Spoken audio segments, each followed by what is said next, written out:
a continuación vamos a ver un poco lo que es el tema en cuestión, como la composición. Tenemos pantalla completa. A ver si me permite. Eso. Entonces, la composición en el arte que nos va a ayudar un poco a ver en este ABCD, por ejemplo, elementos muy específicos que nos ayudan para esta creación. Estos elementos no necesariamente llevan a que tú tengas que hacerlo por obligación, pero si bien es cierto, en algún momento, cuando estás haciendo algún trabajo o etcétera, algún proyecto, entonces es importante que los tomes en cuenta. Por lo menos alguien quiere entrar, así que ahí está, admitir, y luego vuelvo a la pantalla. Entonces, son muy importantes que los tomes en cuenta porque te ayudan a poder trabajar como de manera más rápida, ordenada y que se aprecie visualmente el trabajo que estés haciendo. Así que en ese sentido podemos hablar en cuanto a elementos que intervienen en la creación plástica, leyes perceptivas que nos influyen en la creación, perceptivas, o sea, que yo puedo apreciar que inciden en mí, factores que intervienen en la propia composición y leyes compositivas. Eh, bueno, dentro de estas leyes compositivas, dentro de este marco, vamos a encontrar, por ejemplo, la composición como tal que influyen en ella puntos, líneas, texturas, formas, colores. Esto da como una base a poder entender. Fabio, que en la clase pasada decía, nos compartías un poco de que ni te gusta ni no te gusta lo de la pintura abstracta, pero cuando tenemos, por ejemplo, este orden de conocimiento en cuanto a puntos, líneas, podemos como decodificar que si son muchos puntitos, bueno, si los puntos están bien trabajados, si las luces están bien puestas, si la textura es llamativa, es táctil o táctil es que yo la puedo tocar o visual que solamente aparece en la propia pintura porque puede que tenga algún tipo de textura que sobresalga. Entonces, todo eso en algún sentido nos va dando algún mensaje, ¿no? Y a veces la pintura propia se torna como si fuese algún tipo de seducción, como si fuese un postre, un helado, que por ella misma a veces no tiene que darte un mensaje específico, pero cuando lees todas estas armonías, eh, te sientes como muy atraídos a ella. Entonces, un poco invitándolos a que puedan ustedes también degustar en estas pequeñas características para que a la hora de estar frente a cuadros abstractos o de diferentes tipos de movimientos o corrientes visuales, usted pueda tener una competencia, bueno, en ese sentido para decir, no me gusta, me gusta o me parece interesante o me está dando un mensaje o me gusta por esto o no me gusta por aquello. Eso de manera genérica. Entonces, por ejemplo, los cuadros o las obras deben de tener puntos de interés. Así, por ejemplo, con la danza, así en el propio folclore, así en la música, que tiene diferentes clímax.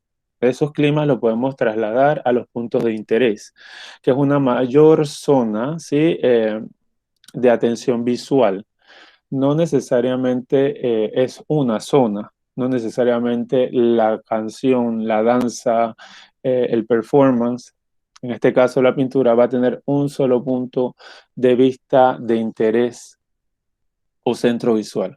Pero hay uno que jala más, que llama más. Por ejemplo, en este caso, al final vemos que aunque entre por la mujer la desnudez, el querubín o el angelito este que aparece ahí desnudo, reposa entonces al final se va quedando un poco como en el espejo, ¿no? Ese objeto que al final se muestra y no se muestra, la mirada queda allí. Acá el punto de interés básicamente va a estar dentro del el centro del bodegón.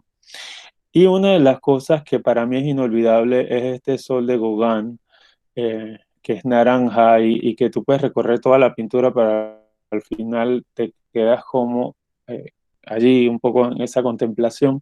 Y es un tanto lo que busca el poder definir la obra o entenderla un poco más, ¿no? Cada uno de los que va haciendo su composición visual nos va brindando diferentes puntos específicos de interés visual. Eso con la mira de dar una narrativa como muy personal, ¿no? Entonces, dentro de esto, hay leyes de cierre o en el sistema perceptivo humano, ¿no?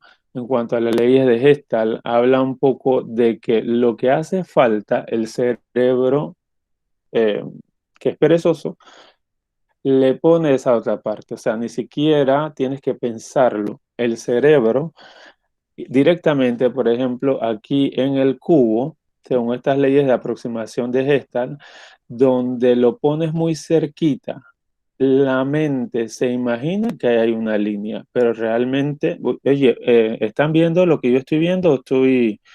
¿La pantalla está para ustedes? Sí, profe. Ah, ok, Sí, profe, lo perfecto. estamos viendo. Perfecto. Entonces, lo que se aproxima, la mente hace el resultado final. Esto te dice que muchas veces la parte de una obra sugerente también es completamente valioso según esta ley de cierre de la Gestalt, porque como pueden apreciar, no es que está pegado, pero la misma eh, percepción visual en la mente hace que se sienta que hay un círculo o lo ve como en negativo, ¿no? Entonces es una forma muy interesante de cómo se puede percibir y entender también una obra. Entonces, en cuanto a la ley de semejanza, la mente, ¿no? El cerebro, el pensamiento atrapa directamente en cuanto a conjuntos visuales en general, por decir una cosa, en cuanto a razas humanas, qué sé yo, indios, negros, caucásicos, chinos, cuando los ven muy pegados, enseguida va formando una sección que discrimina, ¿no? Y no en el sentido negativo de la palabra. Allí podemos ver perfectamente que se hacen como líneas, ¿no? Aquí en los espacios. Y eso suele ocurrir en cuanto, por ejemplo, aquí da la sensación de la unidad por color. Entonces va hablando de uniforme, de hacerlo uniforme. O sea, el cerebro enseguida va como agrupando, va ordenando de manera natural el ejercicio que va haciendo de manera completamente sin controlarlo, ¿no? El hombre, eso es algo que le va sucediendo. Entonces, eso con la ley de semejanza y la ley de proximidad, que es el agrupamiento total o parcial de algunos elementos. O sea, aquí enseguida todo lo rosado lo entendemos como un todo, ¿no? Como un grupo. Aquí las huellas nos dan la sensación por el color de proximidad en el amarillo, que es una, o sea, porque acá se puede como perder, ¿no? Acá te da la sensación que pudiese ser como una huella animal. Y también vamos a ver la ley de continuidad que da la sensación de recorrido visual en una obra, ¿no? Esa como que tú te puedes meter y puedes como ir deduciendo qué es lo que sigue por allá porque estás entendiendo que lo primero es eso, así que el mismo cerebro se inventa que lo que está por allá es muy parecido o igual a lo primero que está viendo. Y eso lo vemos en uno de los cuadros, por ejemplo, de Monet, en estos inviernos, ¿sí?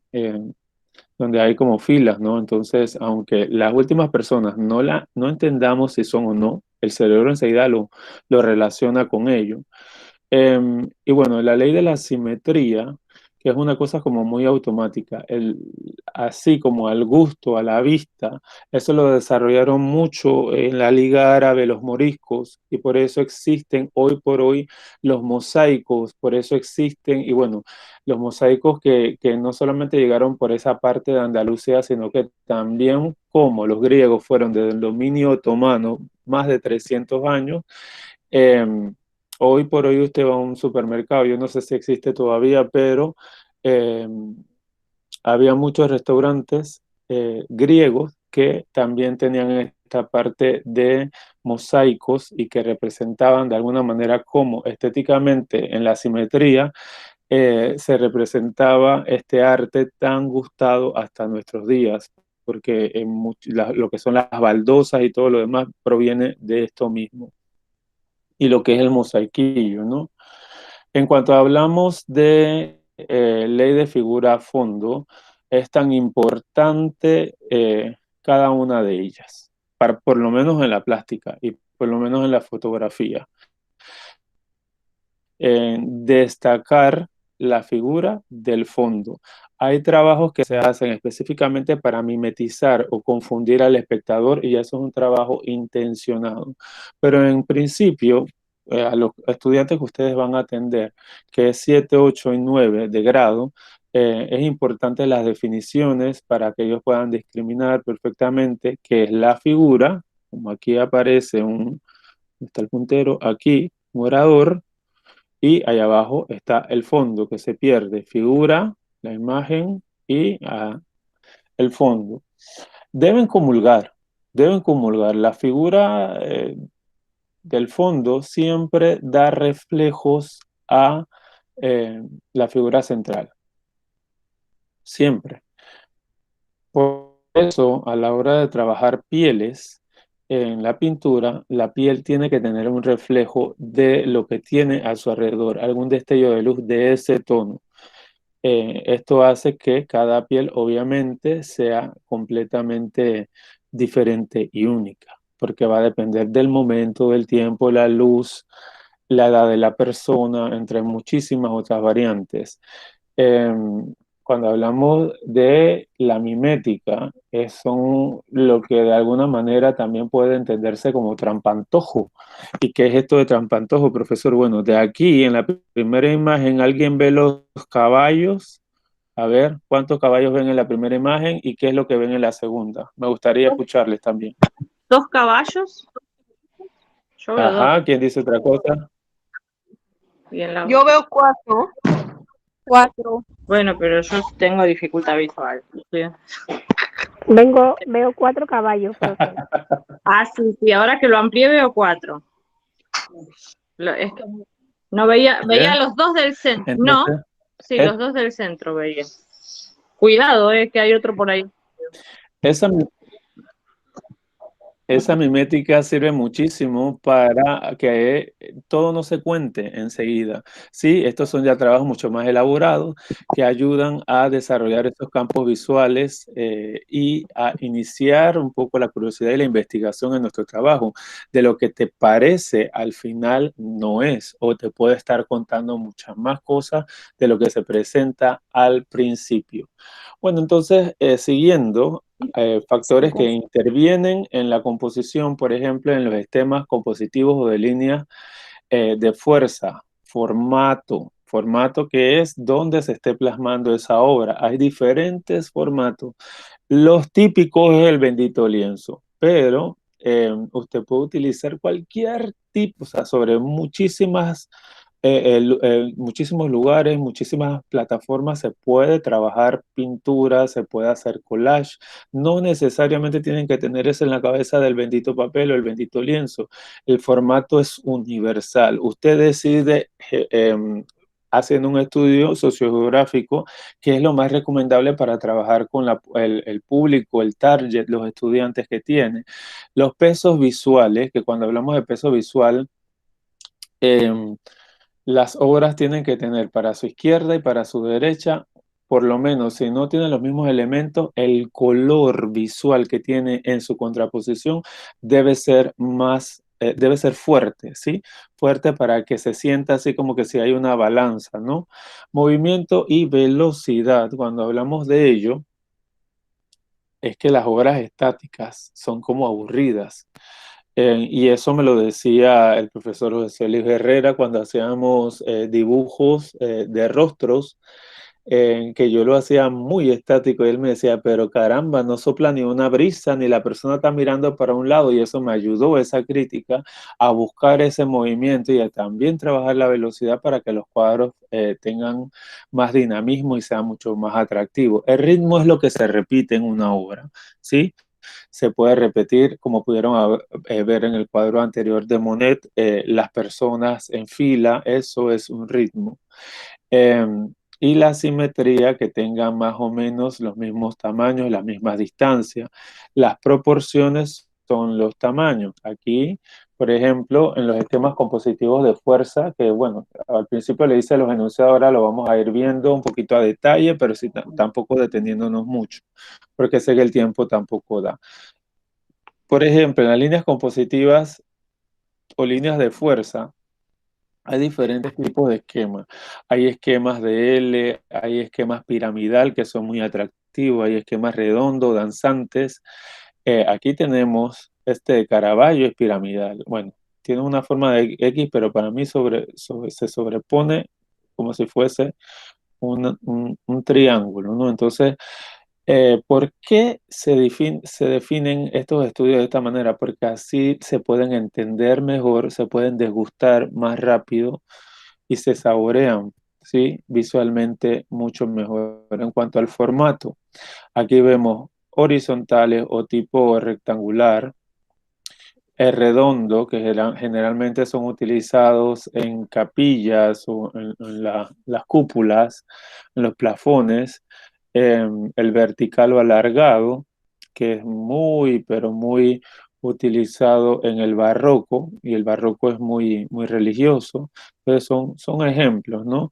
Los pesos visuales, un poco de lo que les hablaba, analizándose en cuanto a la avanza, ¿sí? En cuanto a lo que pones de un lado y pones del otro, y que siempre poner como un lápiz en el centro y darte cuenta que estás poniendo mucho de un lado y que estás poniendo menos del otro para darle un balance. Por ejemplo, aquí, ¿sí? Que vemos que se siente como que si el cuadro se está cayendo para acá. Acá abajito habría que ponerle algo, una pera, una manzana, un lápiz, algún color llamativo para que se balancee y la obra no se nos caiga para la izquierda del espectador. Ahí los abajos, ¿sí? Lo dinámico que también no es que tiene que ser estáticamente igualito, eso tampoco. Lo que se busca es que se pueda balancear, el balance de lo más bonito, no que sea estático y que los pesos sean exactamente iguales. Eso denota un cuadro un poco aburrido. Los pesos por tamaño o color, un poco lo que les decía, ¿no? Por ejemplo, este es un trabajo de Calder. Calder es de Valladolid. Hace unos trabajos como performance o como móviles. Dicho sea de paso, uno de donde se inspiraron para hacer esto que le ponen a los bebés cuando están chiquititos, que se mueven arriba de ellos. Bueno, esto viene de los trabajos de Calder, porque lo que buscaban era el Los movimiento mosquiteros, profe. visual. No, moquiteros no, lo que le ponen arriba a los Los niños, móviles, los que móviles. es móviles, La que da exacto, son móviles, así vueltita. mismo se llaman. Ajá, eso viene de un artista plástico que se llama Calder. Eh, y busca un poco como que el niño discrimine, ¿no? Los pesos visuales, que es más grande, que es más pequeño. Aquí lo de la textura, como hemos hablado, Em, todas estas son visuales. Aquí no veo ninguna táctil. La táctil es exactamente la que sale del cuadro y tú sientes que la puedes tocar. Es importante. Aquí estas todas son visuales. Mm. Los pesos por color. El rojo siempre va a tener un peso fuertísimo, ¿eh? Muy fuerte. Y el amarillo también. Los oscuros sobre los claros. Movimiento y velocidad. Bueno, aquí, por ejemplo, vamos a ver algunas obras que son dentro de la categoría estética de lo sublime, la de Turner. Usted pone sublime, estética del arte y le van a salir todas las obras de él, que básicamente están basadas en la abstracción y figuración. La verdad se ha dicho que me encantan mucho estos trabajos de Turner porque son muy sugerentes. O sea, te meten en una atmósfera que tú no sabes si es una tormenta, si es que va a venir, qué sé yo, el apocalipsis, no lo sé. Pero te dicen cosas, ¿no? Te van narrando situaciones. Por otro lado está acá el trabajo más cubista, ¿sí? Más cubista sintético, pero que igual son hechos bajo movimiento, son dinámicos. Por ejemplo, este de Turner, tú sientes como que gira, ¿no? Como que tipo abanico, qué sé yo, aspa. Y este de la Carra, que es cubismo, también sientes aquí, cuando hablábamos de ritmo, ¿verdad? Lo que se repite, las líneas se repiten, uno, dos, uno, dos, uno. Ahí está un poco reflejado esto del ritmo. Ahí lo vemos, ritmo uniforme, ritmo por simetría, y los ritmos también por tamaño, ¿no? Ascendentes o, sí, ascendentes o descendentes, que también te van dando como un recorrido visual, ¿no? Que hacia allá va.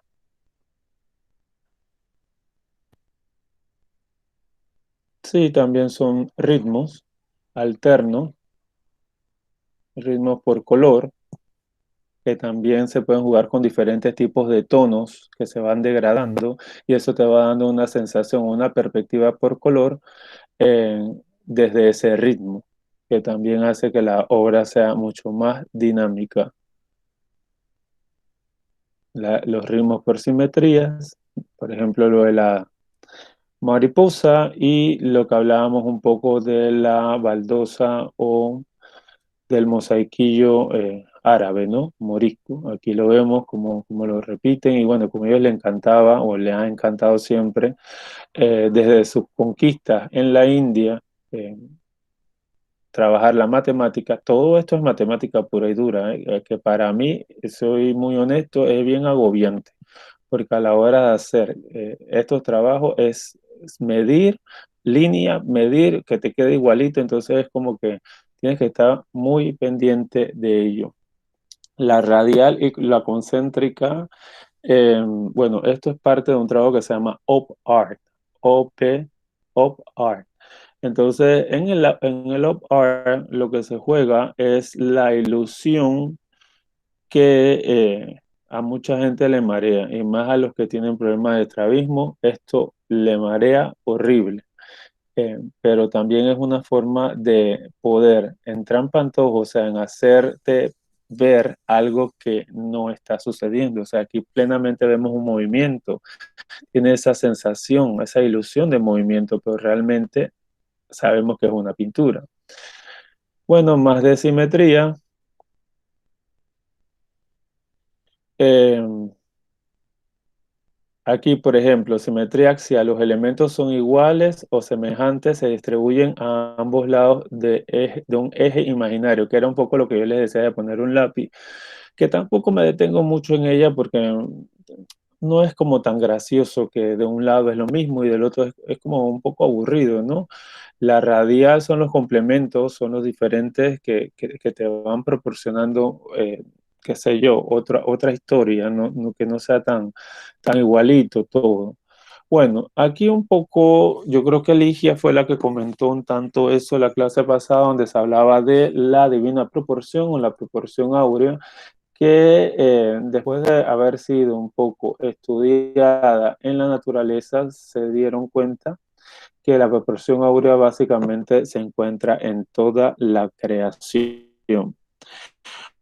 Una proporción es una relación entre medidas, formas y figuras que se va haciendo equidistante, equidistante, equidistante, o sea, se va repitiendo por ritmo de manera tal que todas llegan como el nacimiento de una flor, ¿no? O esa parte de un caracol que se va como repitiendo o como van creciendo las plantas, las palmas, perdón, y se va sintiendo como un espiral muy parecido en el crecimiento y eso da una sensación de naturalidad, de naturaleza y por ende es muy gustado al ojo, siendo esto como un proceso de estudio para que ayude a la hora de hacer una obra, un cuadro, seguir esta parte de esa proporción que en general, sin que se me vayan a las medidas y haya algún tipo de estrés por eso, es muy simple. O sea, dentro del formato que tú tengas, siempre va a girar hacia adentro y ese hacia adentro es o sea, las medidas son de grande a menos y va a estar generalmente al final ese punto de atracción de recorrido visual en ese sentido que tú le des tipo caracol. Aquí vemos el caracol perfectamente. O sea, que ya va a recorrer, viene y va, y ese va a ser el punto de atracción. ¿Eso qué significa? Que cuando estemos haciendo algún tipo de obra, no es que vamos a seguir la línea del caracol directamente, sino que los elementos puestos de la forma que tú quieras, pero siguiendo este principio, si unes la mayor cantidad en ese punto, ese va a ser el foco de atracción y el recorrido visual va a ir para allá y va a ser muy gustado. Bueno, aquí vemos un poco lo del canon, ¿sí? De la figura humana y cómo también ese canon fue trabajado para los griegos. Eh, en todos sus monumentos era importante la medida del hombre y ellos son los que en general nos proponen lo de las 7 cabezas y luego pasa a ser 7 cabezas y media y queda como prácticamente una ley universal a la hora de entender la medida ideológica ideal del ser humano. Entonces, ya cerrando un poco, equilibrio perfecto, que es la ley del balance, ¿sí? La ley del balance que no necesariamente tiene que usarse, es simplemente una recomendación, eh, pero vuelvo y repito, se siente como muy bobo. Por ejemplo, aquí si a los dos le hubieran puesto el mismo color, exactamente igual, hubiese sido nefasto esta composición. Sin embargo, aquí jugaron, que pusieron dos en los mismos elementos, jugaron con el color, era un poco lo que les decía con el color. Y alumbraron la piedra, acá la oscurecieron, aquí alumbraron al hombre y aquí oscurecieron, no sé si es la dama, la dolorosa, no lo sé allí.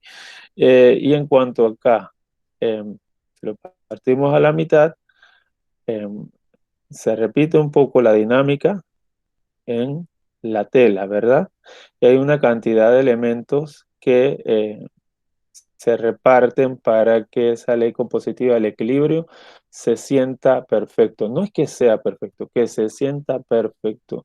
Aquí vemos las señoritas de Avignon, que la ley por equivalencia, que realmente es la que yo prefiero, eh, las cantidades no son, bueno, en este caso sí son las mismas, son dos mujeres de un lado, dos mujeres del otro, pero la composición te habla de dos espacios diferentes, dos ritmos diferentes, uno en cada lado. Sin embargo, aquí perfectamente podemos ver cómo la influencia de las máscaras Burkina Faso africanas para Pablo Ruiz Picasso fueron equivalentes a darle fuerza a la altura que se encontraba, ¿verdad? Esta chica está sentada, ¿no? Y la mano arriba para darle ese espacio o esa fuerza ante la cara pequeña, el tipo de cara hecho con inspiración africana, que es más grande, entonces para darle ese complemento, acá arriba le pusieron la mano para darle esa mayor fuerza. Y bueno, los contrapesos, ¿no? Los contrapesos que no necesariamente hay que explicar y explayarnos tanto después de todo lo que hemos dicho ya, los contrapesos. Después que haya esa contraposición, que tenga elementos aquí, o sea, una composición tipo L inversa, ¿sí? está la mayor fuerza visual, pero si la tuviéramos solamente a ella, se cae hacia la izquierda del espectador. Así que a lo largo se pone ese contrapeso para que se sienta un mayor balance. Los equilibrios cromáticos, que era un poco lo que les decía, de que los colores muy llamativos se ponen o se deberían poner en los espacios más pequeños, porque como jalan tanto, entonces se lleva mucho protagonismo. Aquí, por ejemplo, vemos el sol en contraposición a el objeto más grande, o sea, hay poco de este amarillo y de esta incandescencia, porque el espacio acá no jala tanto como jala el sol. Y eso es todo. Eh, a mí me hubiera gustado hablarle un poco de las, iba a decir las señoritas Aviñón, miento, las meninas de Velázquez, que son unas obras realmente, es una obra realmente para una clase completa. Eh, pero bueno, no se puede, tampoco voy a abusar de ustedes, pero el recorrido, todo lo que entendí, por qué el pintor hizo lo que hizo, qué quería decir, cuál es la narrativa, por qué se pinta a él y dónde están los reyes que está pintando, entre comillas, es muy bonito, eh, te permite como entrar en el tiempo. Y bueno, hasta aquí lo dejamos porque yo sé que su data se consume y ya he abusado de ustedes, así que preguntas, sugerencias, consultas, aportes, estamos a su orden. Profe, a mí me gustó y bueno, no sabía eso del punto de referencia en la danza, en la pintura, en la música, pero en las imágenes que nos presentó en la pintura me pareció como interesante. Creo que a pesar de que tú ves la imagen, como que tú puedes captar visiblemente el punto de referencia, creo que se llamaba. Efectivamente, y cuando te metes por lo menos como mínimo a estudiar 3 o 4 de estos elementos, no tienes que ser un gran crítico de arte, ni un gran pintor, ni nada por el estilo. Ya con estos cuantos puntos, ya tú tienes como mayor referencia para la hora que te paras enfrente de una obra, decir, ah, ok, esto es, o por lo menos intenta decirme esto, o de todo lo que veo, me gusta esto porque siento que este es el punto de interés, o por ahí, ¿no? O en cuanto a color, peso visual.